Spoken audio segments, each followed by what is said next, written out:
What time is it? It's time for Facebook Live. It's time for the Ask Jason Questions series. What's up? Thanks for tuning in. And what is this Ask Jason Questions series thing all about anyway? Well, this is about where you can send in strategic questions and we'll answer them. We may have to do a little research, but we'll answer those questions and we'll help you figure out how you can apply that learning to your own firm. And we have a great question from Trenton. I'm going to read it over here. Trenton says, what are some New Year's resolutions I can make for my own firm? And I don't know the answer to that. Trenton, what are some New Year's resolutions I can make for my own firm? So I don't know the answer, but I can tell you some stuff. I got some stuff to say, as you may not be surprised about. But you know what? We want to say thank you to Bill.com. They are awesome. We've been using them in our firm for 8 or 9 years, something like that. And we really couldn't serve the virtual clients we have if we didn't use the Bill.com platform. Even now, we just quoted a big client, controllership client. We're going to pay all their bills, manage all their cash flow. And guess what's required? Boom.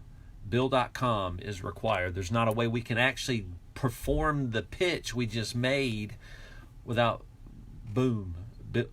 Bill.com. So thank you, Bill.com, for being a sponsor. Of course, they are changing their platform. They've redesigned their interface. They've got a lot of security going on with multi-factor authentication. They care about that. And they manage cash flow. It's a redesigned user interface, as I said, with easier to find buttons and then international payments. I mean, it's like blowing up. So thank you, Bill.com, for continuing to improve your platform and for sponsoring the Ask Jason Question series. Okay, Trenton, let's see if we can figure out Trenton's question. What are some New Year's resolutions I can make for my own firm? Excuse me.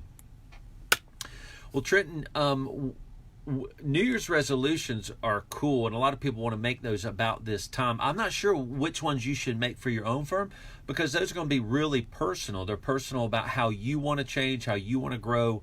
It's, you know what it is? It's really this looking into the future and kind of making decisions and listing things out is all about saying, it's all about a human saying, hey, future, I'm going to own you. I'm going to take the courage and I'm going to step forward. And I'm going to tell you what you're going to become in my life. And that is, I agree, a scary place, right? To try to own the future. But that's what New Year's resolutions are. Now, in our firm or in a firm generally, you may not make New Year's resolutions, but you can do stuff like that. What my partner and I work on is a vision plan. We always want to tell our team, what is our 2020 vision or what is our 2021 vision? And we do that 1 year at a time. We prepare a presentation and we let our team know a little bit about what's in our head about the future we're wanting to own, right? Because they have to come along with us to own that future too. We care about them. And actually my partner and I, Julie, can't own the future unless our team comes with us to own that future, because us owning that future involves our team. And so we got to share with our team what we want our 2020 vision to be. So it's not really New Year's resolutions, but when we lead people like in our future firm groups, this is a group you can sign up for that my partner and I lead once a month, all year, January through December, starting in 2020. This is our 3rd year going through it. If you want to sign up, go to Thriveal.com. And then when you do that, you'll see a green button at the top, Future Firm Groups. What we do is we tell them one thing you got to do is set a vision for your company and set the values, the core values by which you live out your personal, your purpose statement internally in your firm. And your team can't know what it is unless you tell them. So instead of New Year's resolutions, we prepare a presentation every year to share our vision and values with our team, to say, remind them of our vision for the future, our purpose for existing, and remind them of our core values. The 5 different things, it's 5 different core values for us, but you may make 5 to 7 core values for your firm. These are internal ways a team lives out their purpose internally with each other as they collaborate as a team. So, Trenton, we don't have New Year's resolutions, but we do have a vision and value presentation. And basically what that is giving our team a number of thoughts and ideas as to the future that we want to own. We're saying, hey, y'all, let's be bold enough to say, hey, future, We own you. And that's scary, right? Because whatever we say, it's not going to work out that way. And so you could be scared kind of walking into something like that, stating out loud, here's what we want the future to be. And then you feel foolish when it didn't happen.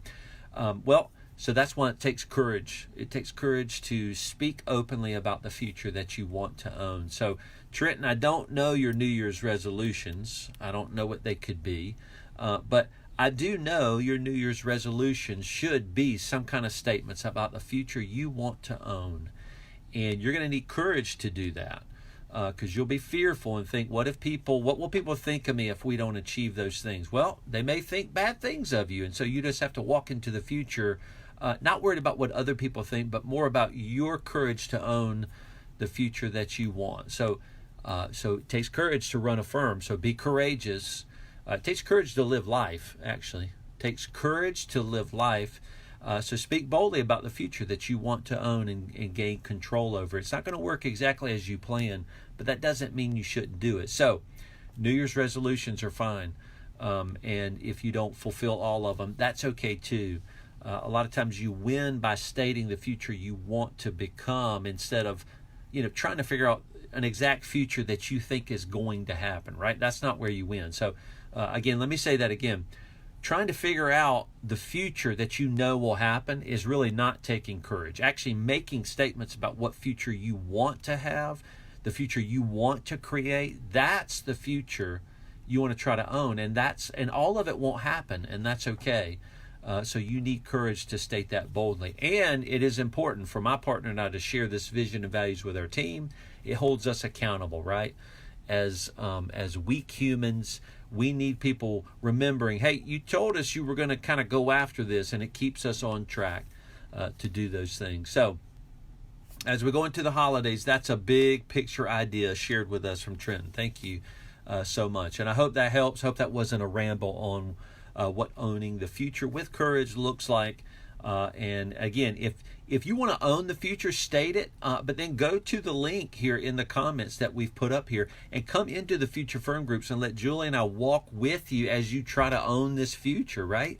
You need accountability. You need a community, a group of 20 or 30 people, which is what the Future Firm Groups are, that are going to hold you accountable and hear you say things out loud and care about you while you do it. So we welcome you into that group. So thank you so much, and happy holidays this week. And then we'll be rolling right into the new year. Thanks for joining us on the Ask Jason Question series. Thank you, Bill.com, for being a part of changing firms' lives. We'll see you. You guys have a great week. See you.